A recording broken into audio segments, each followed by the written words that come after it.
kecuali kecuali sudah dilepas gitu loh. Oh, nggak jadi misalnya. Harus tarik sama yang sudah menawar. Ini ada yang nawar lagi. Mau terus apa dilepas? Kalau dia mengatakan ya sudah, saya lepas saja untuk yang lain. Nah, itu baru boleh. Tapi kalau nggak dilepas, nggak boleh. Nah, ini pentingnya barang yang dijual oleh Simsar itu harus jelas. Yang kedua, berapa lama Simsar akan bekerja? Kalau bisa dikasih batas waktu. Misalnya kita punya rumah satu, kemudian kita ngangkat satu makelar. Nah, pentingnya dikasih batas waktu, misalnya 1 bulan ya. Nanti kalau sudah lewat 1 bulan, nggak laku, berarti putus. Supaya saya bisa nyari makelar lain. Nah, pentingnya ada batas waktu seperti itu. Jangan menggantung terus. Ini pokoknya saya yang jual ya, jangan cari makelar lain, tapi nggak laku-laku. Makanya dikasih batas waktu. Terus nanti kalau satu rumah yang jual banyak makelar, boleh nggak? Boleh saja, asal tidak terjadi makelar di atas makelar. Yang penting nanti kalau sudah ada yang laku, segera lapor. Jangan sampai tadi ya, ada tumpang tindih, barang yang sudah ditawar, tidak boleh ditawar orang lain. Yang kedua, upah. Nah, kalau upah ini agak luas ya. Samsara itu upahnya luas ya. Ini yang ketiga tadi belum kebuka, yaitu tidak boleh ada unsur samsara ala samsara. Nanti kita jelaskan tersendiri. Untuk upah, yang pertama syaratnya harus maklum. Maklum itu jelas sesuai kesepakatan. Nah, khusus untuk samsara ini agak luas karena boleh 5 pilihan bentuk upah. Satu, boleh dengan upah yang nilainya pasti. Misalnya kalau kamu bisa menjual rumah saya yang harganya 1 miliar, kamu saya kasih upah 10 juta rupiah. Itu namanya pasti. Seperti ijaroh ya. Nomor dua, boleh dengan prosentase dari laba. Misalnya harga rumah saya 1 miliar. Nanti kalau laku 1 miliar 100 juta, berarti untung 100 juta. Kamu saya kasih keuntungan 10% dari laba. Berarti 10% dari 100 juta, ya sama 10 juta. Boleh juga prosentase dari seluruh harga yang terjual. Misalnya rumah saya laku harganya 1 miliar. Kamu dapat upah misalnya 10%. Nah, boleh saja. Yang penting disepakati. Nomor 4, boleh menaikkan harga barang sendiri. Ini rumah dari saya 1 miliar, silahkan dinaikkan sendiri. Nanti keuntungan untuk kamu. Pokoknya saya terima bersih 1 miliar. Harus disepakati. Nomor 5, berupa ketentuan lain sesuai kesepakatan. Nah, nomor 5 ini boleh kombinasi. Misalnya, dari saya 1 miliar boleh dinaikkan, nanti kelebihannya untuk kamu juga dapat 2,5% dari 1 miliar. Itu boleh. Silakan dipilih, dipilih, dipilih. Yang penting, makelaran harus dengan akad ya. Yang sering dilupakan itu. Di kebiasaan itu kalau ada rumah dijual, silakan hubungi nomor ini. Terus dia inisiatif sendiri cari pembeli, terus nanti dibawa kepada penjualnya, terus minta 2,5% itu tidak boleh. Karena apa? Karena tidak ada akad kepada penjualnya. Kalau mau jadi maklar harus berakad dengan pemilik barangnya atau penjualnya. Tidak boleh asal nawar-nawarkan gitu. Tahu kalau mobilnya mau dijual langsung cari pembeli itu tidak boleh. Harus berakad. Salah satu yang penting dari akad itu memenuhi syarat-syarat tadi, terutama syarat upah ini.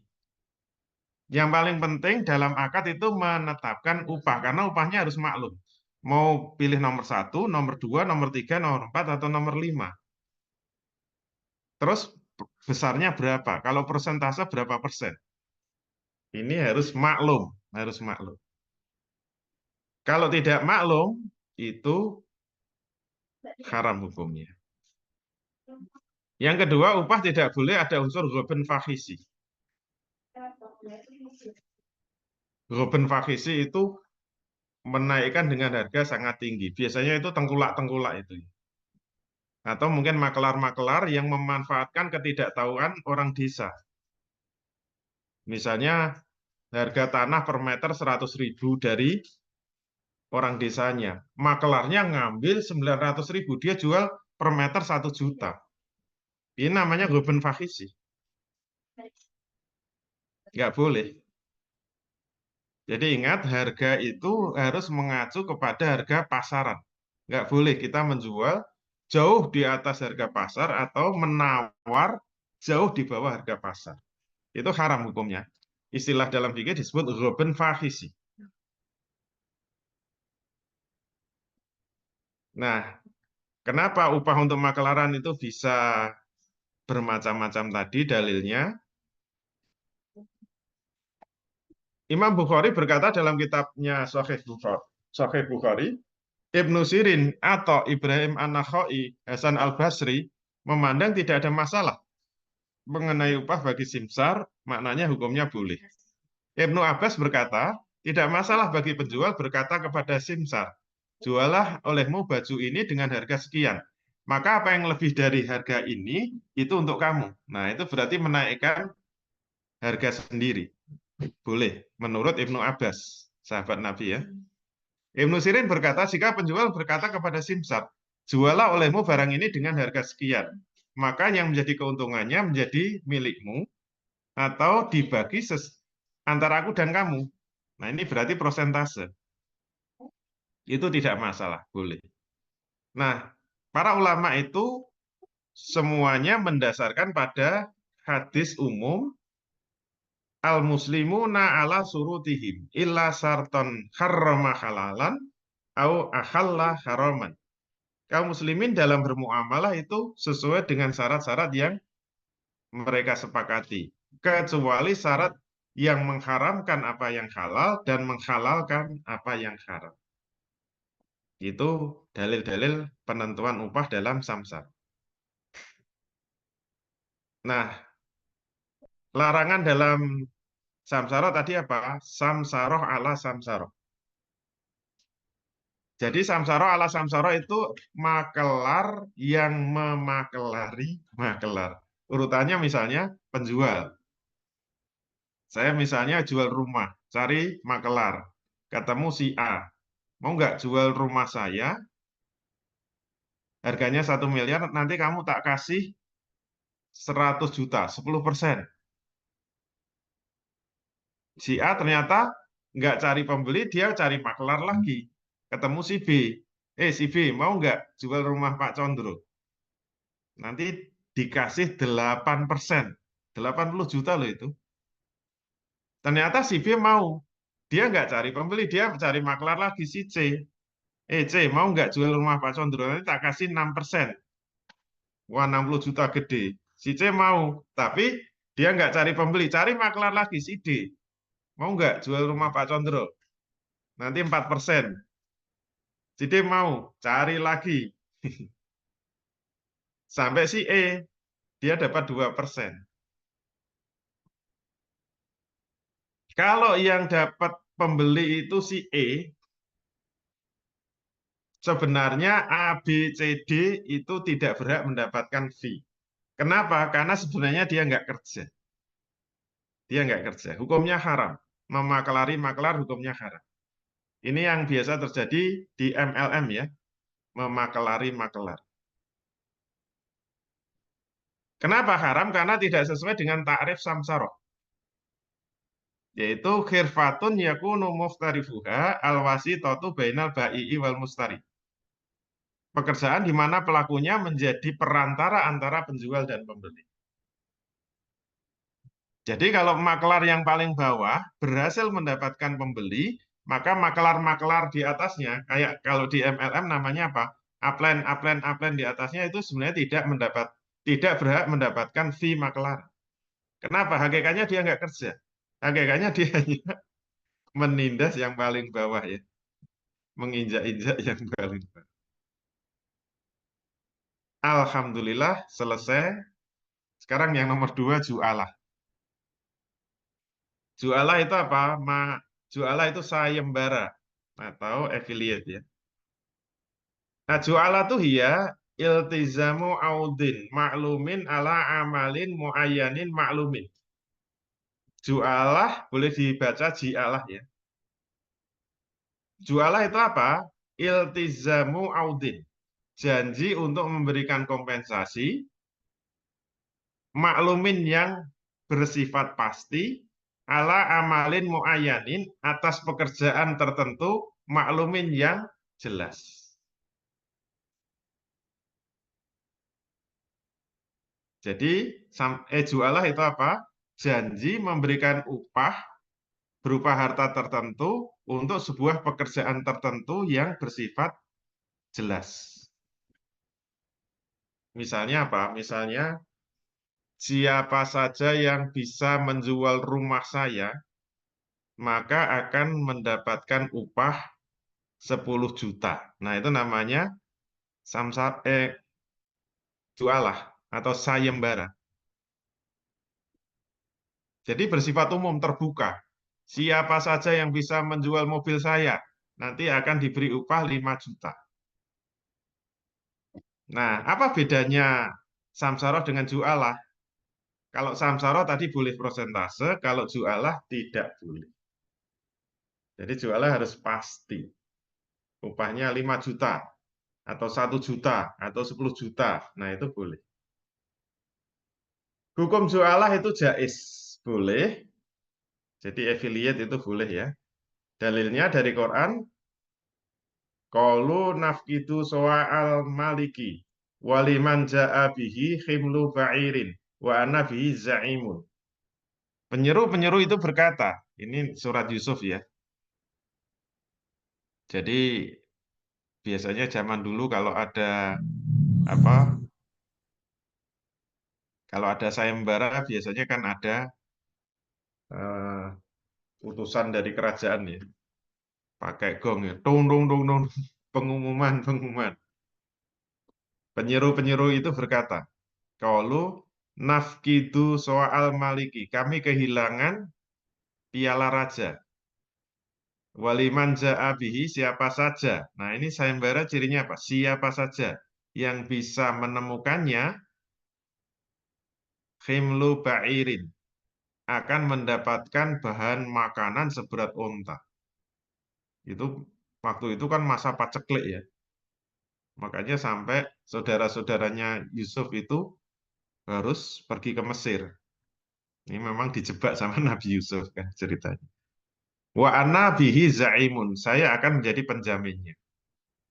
Ini contoh sayembara di Al-Qur'an.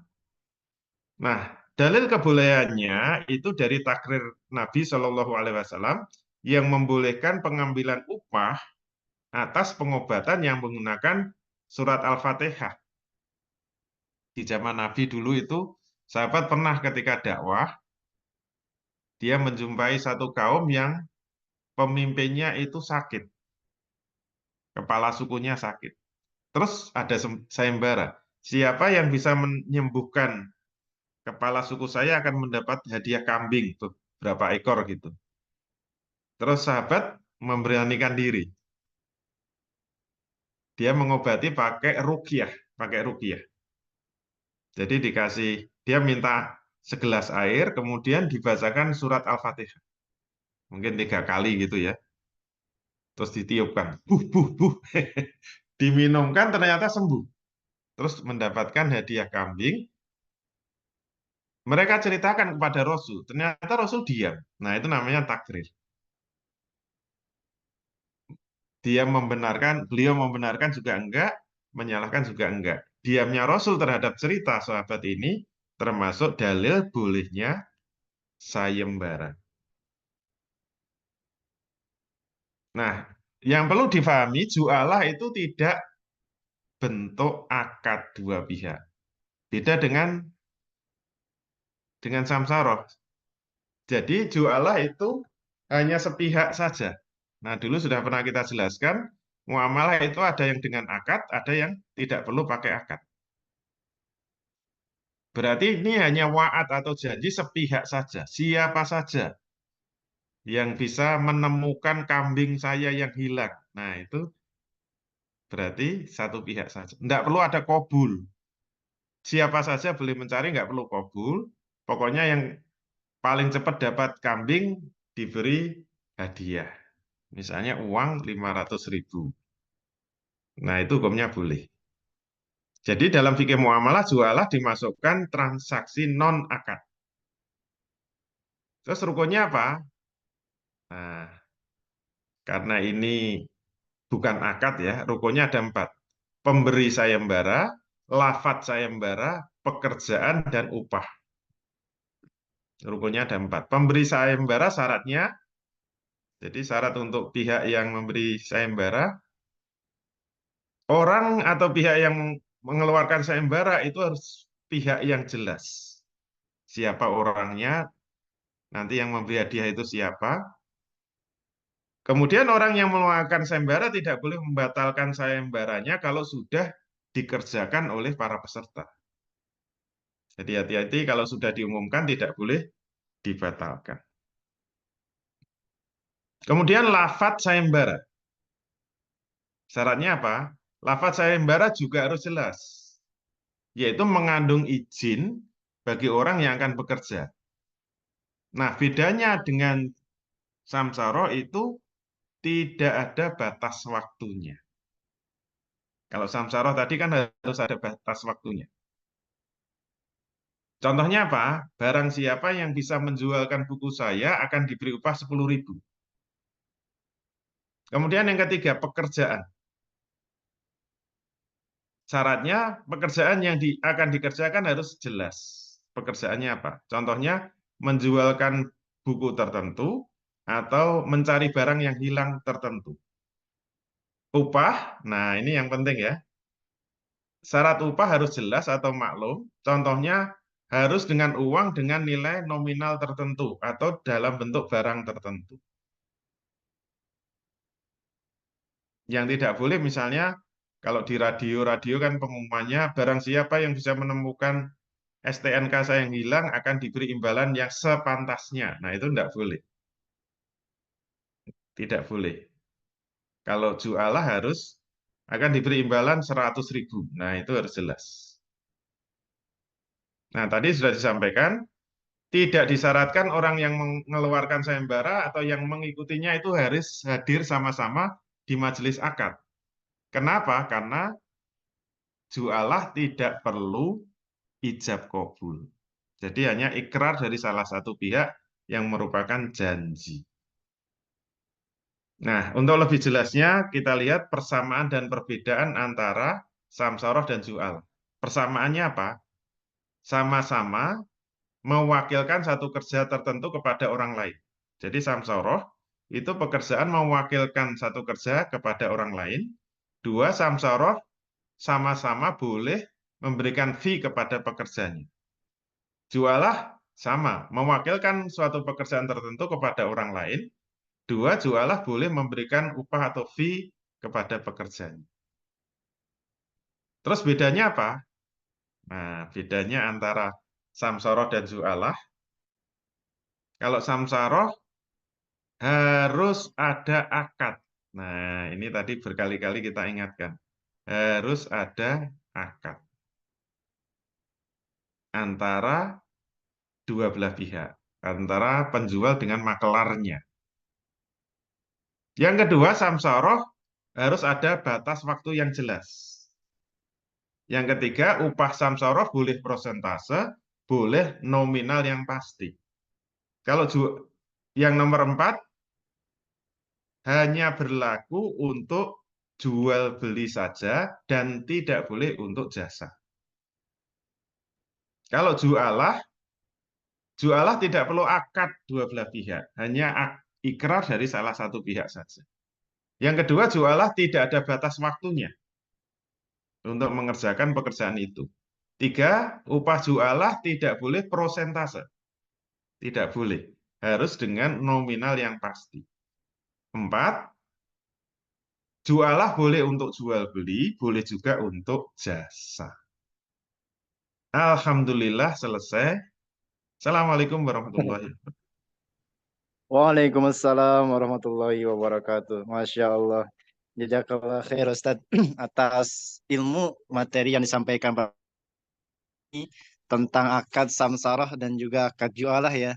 Nah, mangga teman-teman, Bapak Ibu sekalian yang hadir pada kesempatan pagi kali ini, jika ada yang ingin ditanyakan bisa ditulis di kolom chat atau bisa japri juga ya, boleh silakan. Nah, berarti untuk akad samsara yang berada di Iskariman Academy ya, sebagai wadah para maklar atau para freelance, ya kita memakai akad samsara dengan ketentuannya sudah jelas juga di dalam akad, dengan kemudian kami sampaikan bahwa akad itu berakhir ya sampai tanggal 1 Oktober. Nanti insya Allah diperbaharui lagi. Dan kami minta para marketing freelance nih yang hadir juga di sini cukup banyak untuk nanti bisa akad kembali setelah kemudian akad itu berakhir ya. Baik, kemudian tadi sudah disampaikan juga oleh beliau tentang samsaroh atau kemudian satu proyek ya. Kemudian banyak simsar yang kemudian menjualkan. Nah itu ternyata memang diperbolehkan, yang penting harus diatur ya. Diatur, yang menjadi poinnya adalah jangan sampai barang yang sedang atau kemudian tanah yang sedang ditawarkan atau bahkan yang sudah dipesan gitu ya, itu kemudian ditawarkan atau dipesan kembali oleh yang lainnya. Memang kita selalu memberikan informasi ya ketika kemudian ada yang terjual dan sebagainya. Masya Allah, tabarakallah. Dan tadi disampaikan juga tentang akad jualah ya, itu memang harus jelas nominalnya, tidak boleh memakai persentase ya, walaupun tidak perlu akad gitu. Baik, jazakallah khair. Tadi juga sampaikan tentang samsara ala samsara. Nah, mungkin pertanyaan pertama dari saya Ustaz, izin bertanya tentang samsara ala samsara ya, atau kemudian beberapa marketing para simsar ini bertanya kepada kami, Kang, apakah saya sebagai simsar, sebagai maklar boleh bekerja sama dengan para simsar lainnya untuk untuk kemudian menjadi satu komunitas ya, nanti ketika ada yang berhasil satu atau dua orang ya tentu nanti fee-nya atau komisinya dibagi rata dan sebagainya. Nah, kira-kira kalau seperti ini Ustaz, apakah diperbolehkan atau memang ada hal-hal tertentu yang tidak bisa diperbolehkan Ustaz? Iya, kalau barangnya cuma satu, kemudian pengen simsarnya banyak, tadi samsara ala samsara nggak boleh. Terus gimana kalau kerjasama? Jawabnya boleh. Kalau kerjasama boleh.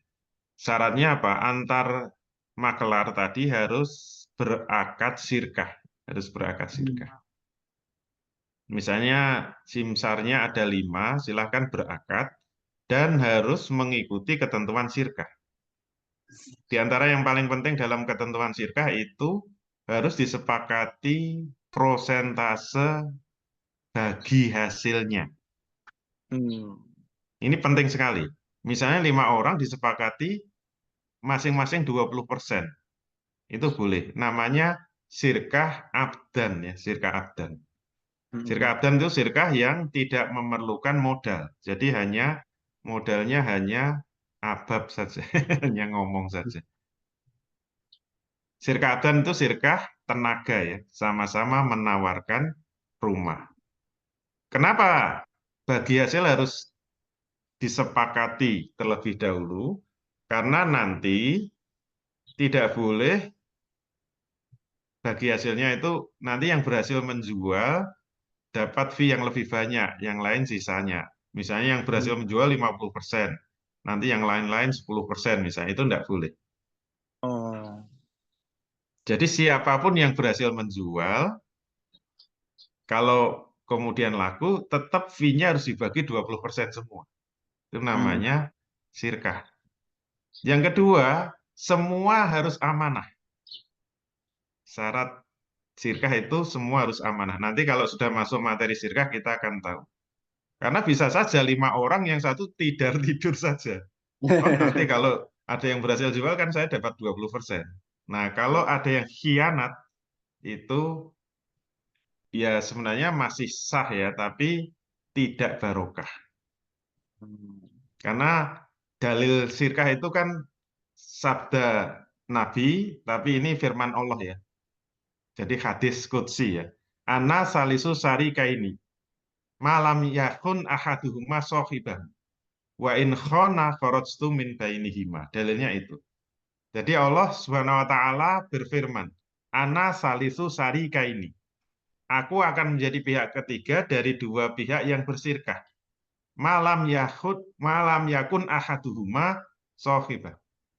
Selama salah satu pihak tidak berkhianat atau tidak mengkhianati teman lainnya. Wa in khona, kalau ada yang berkhianat, kharajtu min baini. Saya akan keluar dari sirkah itu. Hati-hati ya, sirkah itu kalau ada orang sirkah dua pihak, Allah langsung ikut jadi pihak ketiga. Syaratnya apa? Amanah. Karena sirkah itu posisinya equal, posisinya sama. Sangat rawan khianat.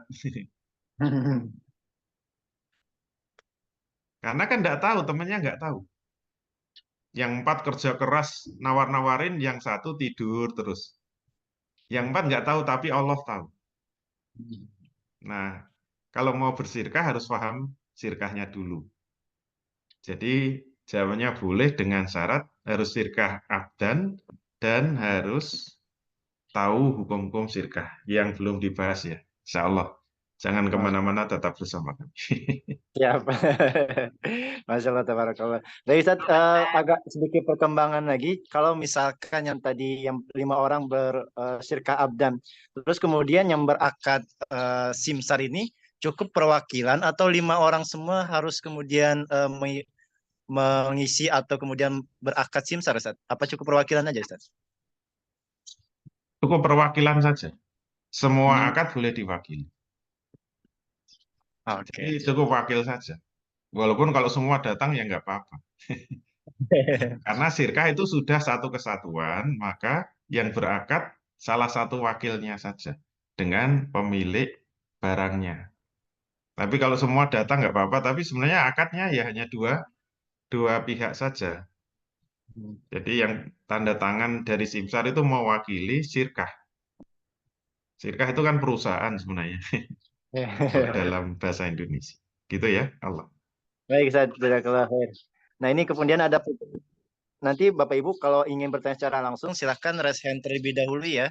Nanti bisa kami pilih dan kami atur ya. Yang bagi raise hand kita bisa berikan akses untuk bisa bertanya secara langsung. Nah, ini ada pertanyaan selanjutnya dari Abu Ahnaf ya. Ustadz izin tanya, kalau akad samsaroh antara penjual dengan maklar tidak dalam satu majlis atau tidak offline, tapi lewat online atau mengisi form, itu sebagai bentuk akad itu apakah boleh atau tidak, Ustaz? Iya, dulu sudah pernah dibahas dalam pembahasan akad ya. Dalam pembahasan akad dulu sudah pernah disinggung, akad itu bisa online, bisa offline. Nah, kalau online itu majelis akadnya memang beda dengan majelis akad online. Dulu sudah pernah dijelaskan, kalau majelis akad online, tergantung medianya apa. Kalau telepon yang disebut satu majelis akad itu selama teleponnya masih on. Tidak boleh ditutup. Misalnya sudah tanya, itu handphone yang kemarin dijual berapa? Oh, yang ini. Ya, 5 juta mau nggak? Tunggu, tutup dulu. Saya tanya istri saya. Tutup, tanya istri, kemudian nelpon lagi. Ya, saya mau. Nah, itu berarti pisah majelis. Pisah majelis. Itu tidak sah. Jadi Hmm. harus diulang lagi. Tadi berapa? 5 juta. Ya, saya mau. Nah, itu berarti sah. Itu kalau lewat telepon. Kalau lewat chatting, majelis akadnya sama-sama on, sama-sama chattingnya nyambung terus. Tidak boleh ada fasil. Ingat bahwa akad itu aslinya lisan, tapi boleh dengan tulisan. Dengan tulisan. Asalkan majelis akadnya ditaati ya. Majelis akad dalam online itu kalau WA ya chattingan, kalau email ya nyambung gitu antara ijab dan qabul.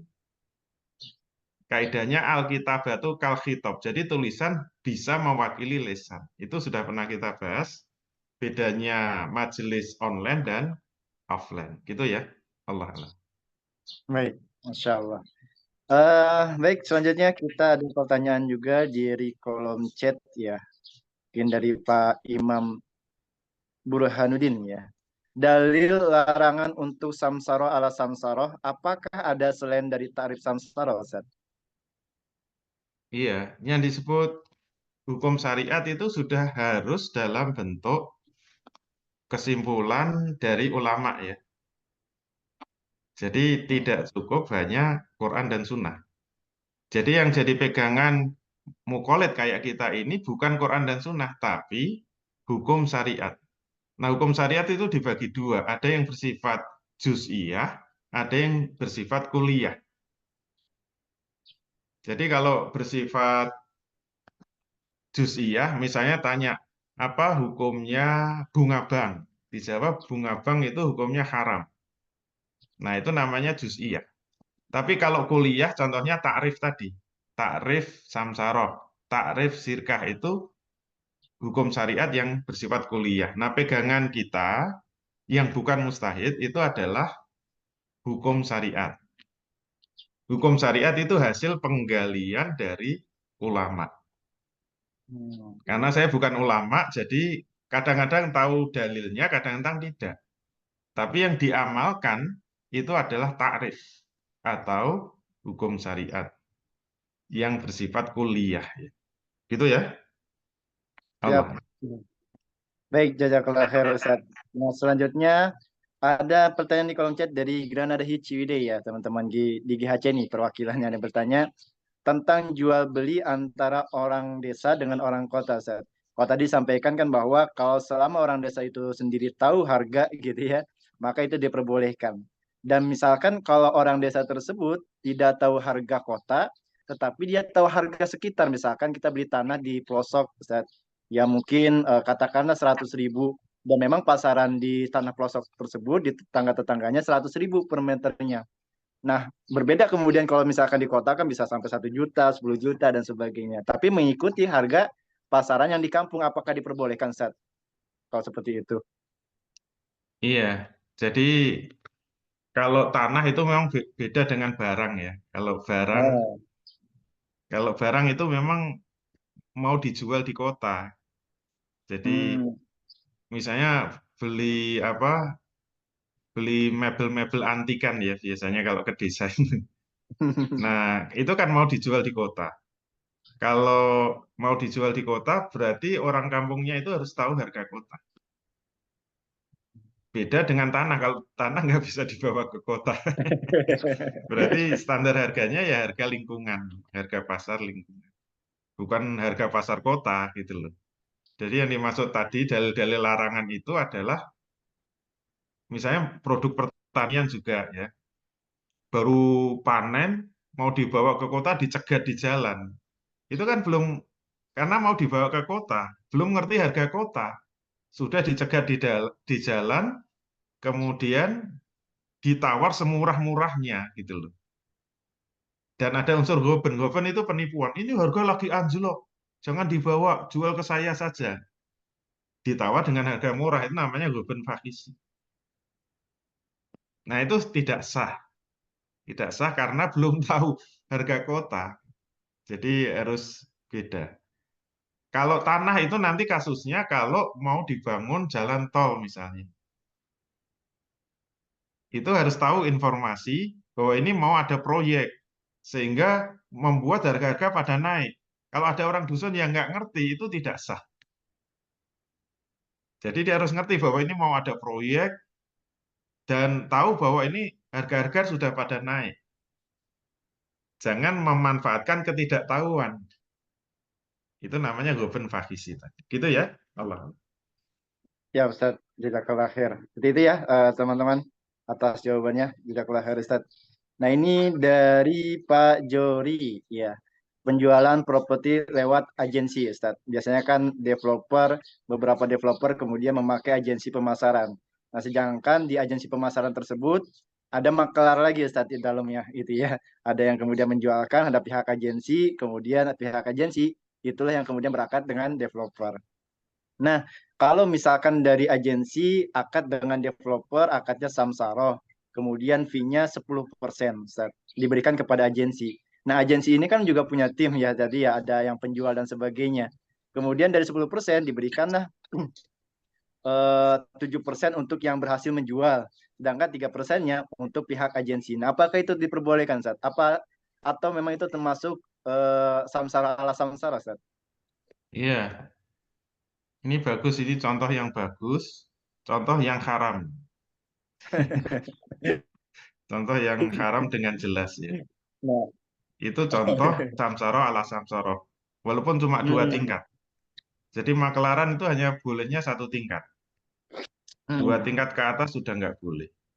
Jadi sebenarnya yang kerja ya agennya kan, bukan hmm. agensinya. Hakikatnya agensinya itu nggak kerja. Malah dia dapat 7%. Zalim. Dia menzalimi agen-agennya.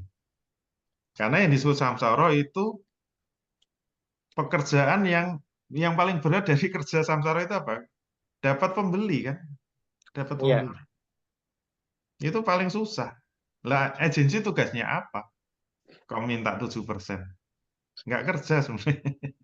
Dia hanya mengkoordinir. Kalau mengkoordinir ya minta gaji sama yang dikoordinir. Gitu ya. Oh, Kalau baik, dalam baik. Islam itu nggak bisa dibohongi. Islam itu akadnya sangat jelas. Dengan akad maka konsekuensinya muncul semua. Gitu ya, Allah Allah. Hmm.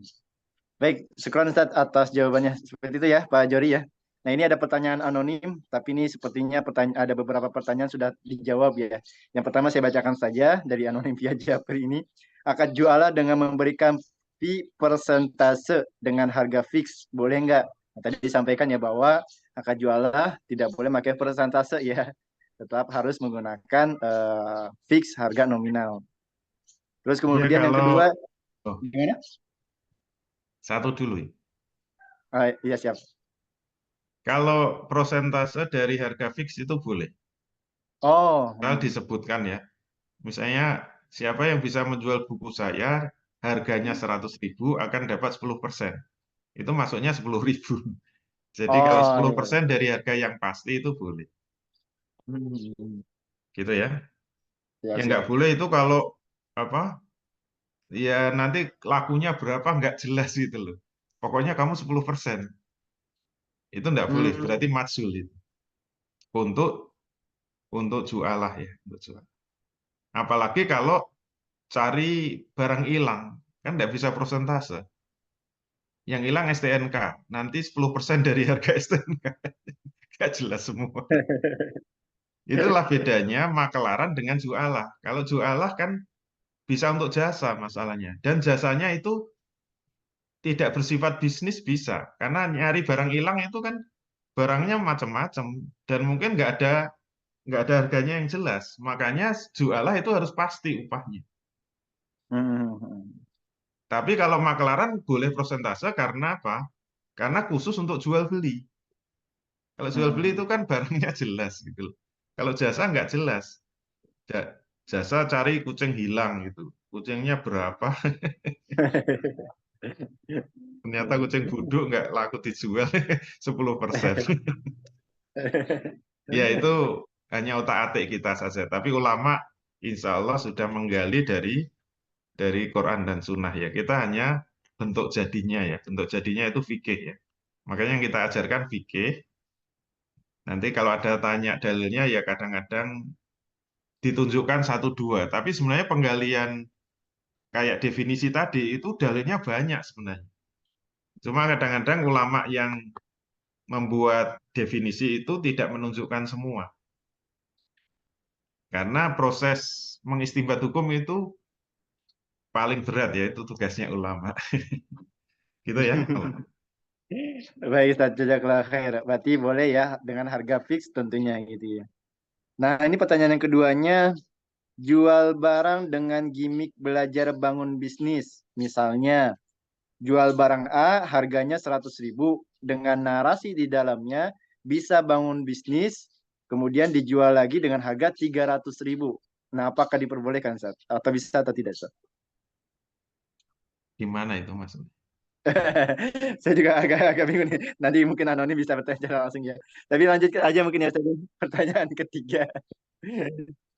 Nah, yang pertanyaan ketiga tadi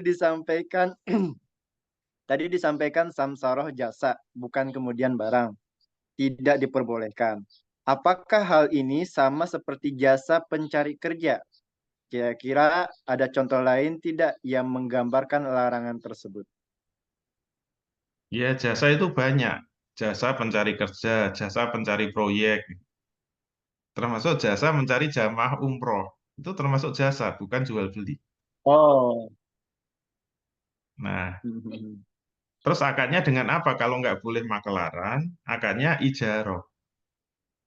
Berarti kalau ijaroh, syaratnya apa? Nominalnya harus pasti. Misalnya siapa saja yang bisa membawa satu jamaah umroh di tempat saya, fee-nya 500.000 per jamaah. Nah, itu boleh. Tapi Hmm. itu akad ijaroh ya, bukan akad samsaroh. Siapa yang bisa membawa proyek untuk kontraktor ya, siapa yang bisa dapat proyek dari pemerintah misalnya, fee-nya 10 juta per proyek. Nah, itu boleh. Tidak boleh prosentase, gitu ya. Tidak Siap. boleh 10% dari nilai proyek, itu tidak boleh. Nah, tapi penjelasannya nanti kalau sudah masuk materi ijaroh. Gitu ya, Allah.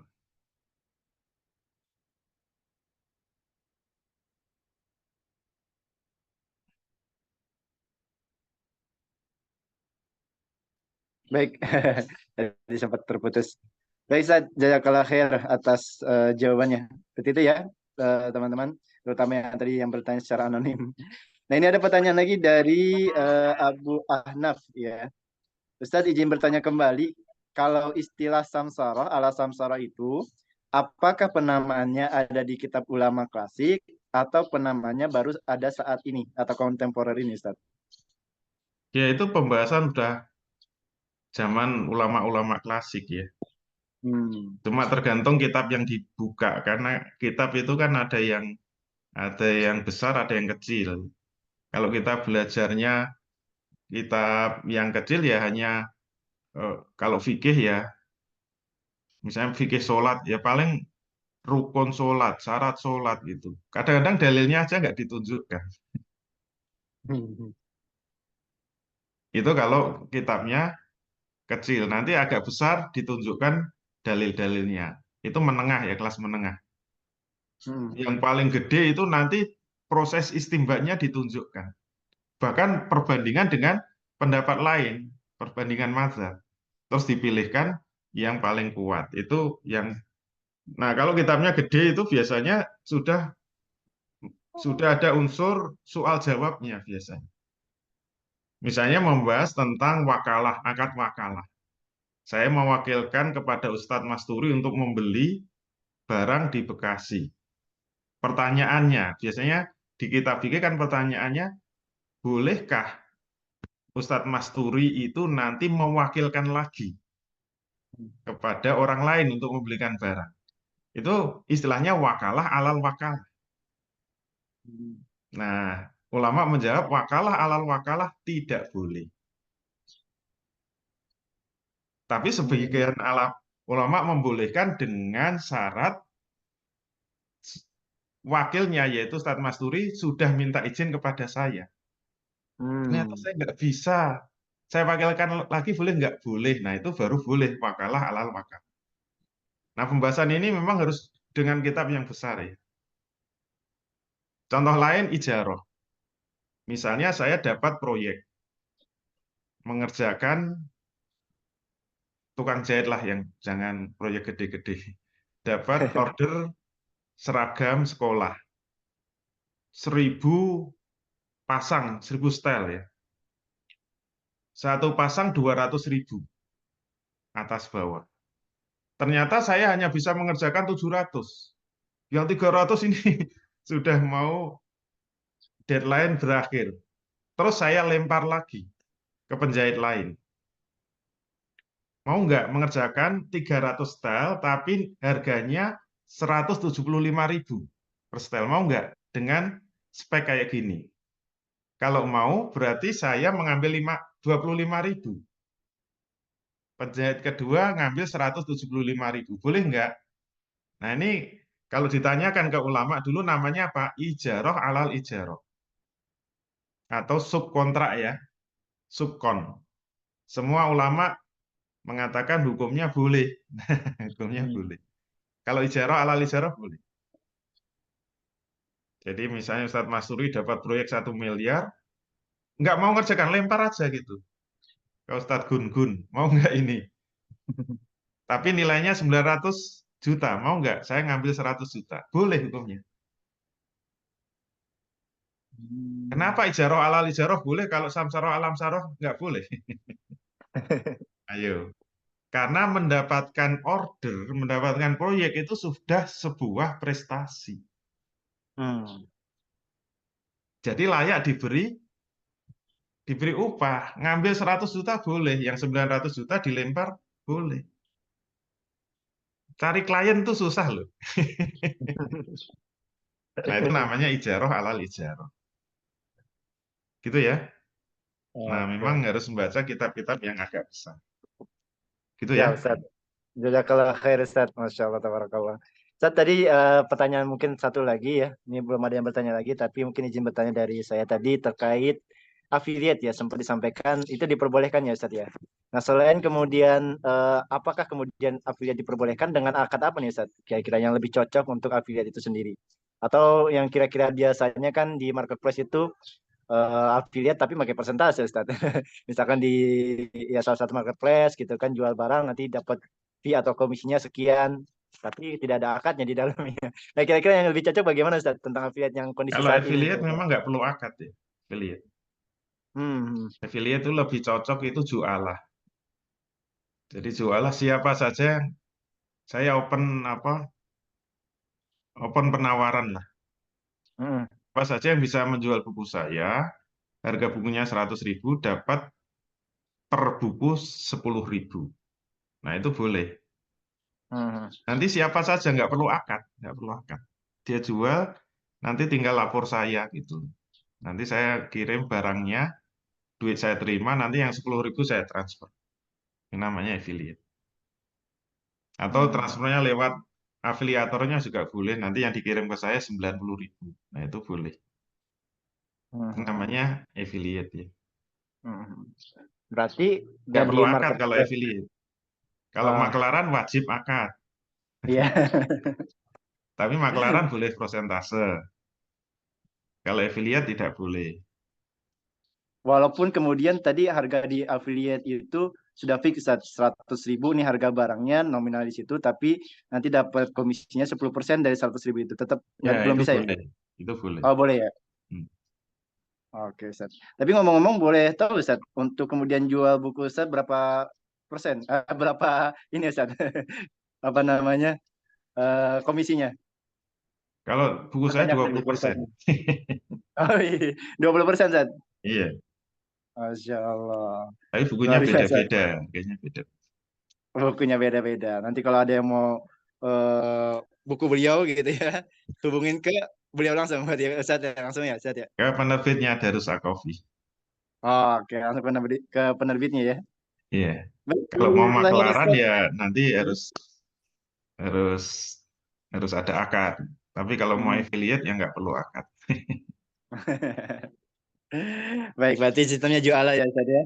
Iya. So, baik, teman-teman sekalian, Bapak Ibu yang hadir di kajian Jumat pagi sekali Properti Syariah pada kesempatan pagi kali ini, sepertinya sudah tidak ada pertanyaan ya. Jadi jawabannya dan penjelasan materi pada kesempatan pagi kali. Oh, masih ada pertanyaan nih satu lagi, Ustaz. Baik, dari Pak Imam Burhanuddin ya, bertanya kembali. Kalau saya dapat proyek, kemudian yang jalankan proyek, bayar tergantung pembayaran dari developer. Gimana, Ustaz? Saya dapat proyek, kemudian jalankan proyek, bayar tergantung bayaran dari developer. Saya juga nggak tahu maksudnya. Iya, saya juga belum tahu. Baik, mungkin kita cukupkan saja. Nanti kita ketemu kembali di pekan yang akan datang. Jadi, Bapak Ibu sekalian, jika ingin bertanya, silakan nanti dirangkai dulu kata-katanya biar lebih memperjelas karena khawatir kalau seandainya miskomunikasi nanti beda hukum lagi gitu ya. Terus juga nanti kami persilakan Bapak Ibu jika ingin bertanya secara langsung juga boleh banget. Tapi untuk kesempatan baik kali ini tentang materi tentang hukum samsaroh dan jualah, insya Allah kita sudah paham semua ya. Tadi juga ada banyak pertanyaan yang kemudian membuka pikiran kita, hati kita yang kemudian oh ternyata ini diperbolehkan, ini tidak diperbolehkan semata-mata untuk taat kepada Allah Subhanahu wa taala. Ustaz sebagai penutup mungkin boleh disampaikan sepatah dua patah katanya Ustaz. Baik, Alhamdulillah untuk materi samsaroh dan jualah semoga paham ya. Yang penting eh, kita tahu apa yang disebut samsaroh dan jualah, kemudian ngerti rukun dan syaratnya. Tapi mungkin penamaan zaman sekarang itu macam-macam ya. Ada yang disebut dropshipping atau dropshipper, ada affiliate atau afiliator. Nah, itu yang penting ngerti bentuk transaksinya kayak apa, sehingga itu nanti mau dihukumi pakai akad apa. Gitu ya. Semoga bermanfaat. Walafu minkum, billahi taufiq wal hidayah. Assalamualaikum warahmatullahi wabarakatuh. Waalaikumsalam warahmatullahi wabarakatuh. Jazakallah khair Ustadz atas ilmu materi pada kesempatan pagi kali ini. Mudah-mudahan menjadi ilmu yang bermanfaat dan mudah-mudahan menjadi pahala jariah yang senantiasa mengalir kepada Ustadz Dwi Condro. Dan kita semua Amin. mudah-mudahan mendapat ilmu yang bermanfaat yang untuk kemudian kita bisa terapkan ya Bapak Ibu. Insyaallah pekan depan Amin. kita adakan kembali kajian pekan Anis Kariman ya. Materi tentang apa? Rahasia Ustadz ya. Biar menjadi penasaran. Baik, jazakallah dan kita doakan juga kepada Ustadz Gun ya yang telah memberikan fasilitas kepada kita semua untuk bisa mengkaji ilmu fikih muamalah, ilmu akidah di Iskariman ini. Mudah-mudahan menjadi wasilah juga, menjadi pahala juga untuk beliau dan kita semua menjadi lebih taat lagi kepada Allah Subhanahu wa taala. Jazakallah khair Ustadz, kita tutup acara ataupun kajian pada kesempatan pagi kali ini. Kajian Pekanan Iskariman pekan ke-176 dengan bersama-sama membaca hamdalah dan doa penutup majelis. Alhamdulillahirabbil alamin. Subhanakallahumma bihamdika asyhadu an la ilaha illa anta astaghfiruka wa atubu ilaik. Jazakallahu khair. Assalamualaikum warahmatullahi wabarakatuh. Waalaikumsalam warahmatullahi. Syukran Ustaz. Terima kasih Alhamdulillah. teman-teman.